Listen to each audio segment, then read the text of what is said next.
Hello everyone. இன்னைக்கு நம்ம பார்க்க போறது இன்ஜினியரிங் சம்பந்தமான நம்ம ஃபர்ஸ்ட் இயர் ஃபர்ஸ்ட் செமஸ்டர்ல HS 3152 ப்ரொஃபஷனல் இங்கிலீஷ் 1 இதுடைய சப்ஜெக்ட் நோட்ஸ் பத்தி பார்க்க போறோம். இந்த நோட்ஸ் பார்க்கிறதுக்கு முன்னாடி இந்த கீழே வீடியோ கீழே இருக்க டிஸ்கிரிப்ஷன்ல இந்த நோட்ஸோட லிங்க் இருக்கு. அந்த லிங்கை கிளிக் பண்ணீங்கன்னா இந்த பேஜுக்கு தான் உங்களுக்கு அந்த லிங்க் உங்களுக்கு ஓபன் ஆகும். சப்ஜெக்டோட டீடைல் கொடுத்திருக்காங்க. கீழவே பாத்தீங்கன்னா உங்களுக்கு HS 3152 ப்ரொஃபஷனல் இங்கிலீஷ் 1 சிலபஸ் 5 யூனிட்கான சிலபஸ் உங்களுக்கு எல்லாமே கொடுத்துருக்காங்க. இதில் இந்த சிலபஸில் உங்களுக்கு எல்லா டாப்பிக்குமே கவர் ஆகும்.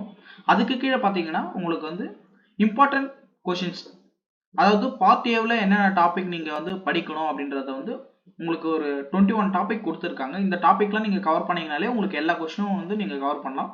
அதே மாதிரி பார்ட் பியில் பார்த்தீங்கன்னா உங்களுக்கு 8 டாபிக் கொடுத்துருக்காங்க. இந்த 8 டாப்பிக்கை நீங்கள் கவர் பண்ணி படிச்சிங்கனாலே உங்களுக்கு வந்து நீங்கள் ஈஸியாகவே அட்டன் பண்ணலாம். அதுக்கு கீழே பார்த்தீங்கன்னா லெக்சரல் நோட்ஸ் கொடுத்துருக்காங்க. 6 டைப் ஆஃப் கலெக்ஷன் நோட்ஸ் கொடுத்துருக்கோம். அதுக்கு கீழே பார்த்தீங்கன்னா உங்களுக்கு கொஷின் பேப்பர், இது வரைக்கும் நடந்த எக்ஸாம் கொஷின் பேப்பர் எல்லாமே அது கீழே கொடுத்துருக்காங்க. தேவைப்படுற ஸ்டூடெண்ட் டவுன்லோட் பண்ணி நீங்கள் யூஸ் பண்ணிக்கோங்க. இது மாதிரி உங்களுக்கு இன்ஜினியரிங் சம்பந்தமான நோட்ஸ்லாம் உங்களுக்கு தேவைன்னா இந்த சேனலை சப்ஸ்கிரைப் பண்ணி வச்சுக்கோங்க. இதுக்கப்புறம் உங்களுக்கு எல்லா சப்ஜெக்டுக்கான நோட்ஸும் இதை வந்து அப்லோட் பண்ணுவோம். நெக்ஸ்ட் இந்த வீடியோ உங்களுக்கு பிடிச்சிருந்தா லைக் பண்ணிக்கோங்க. தேங்க்யூ.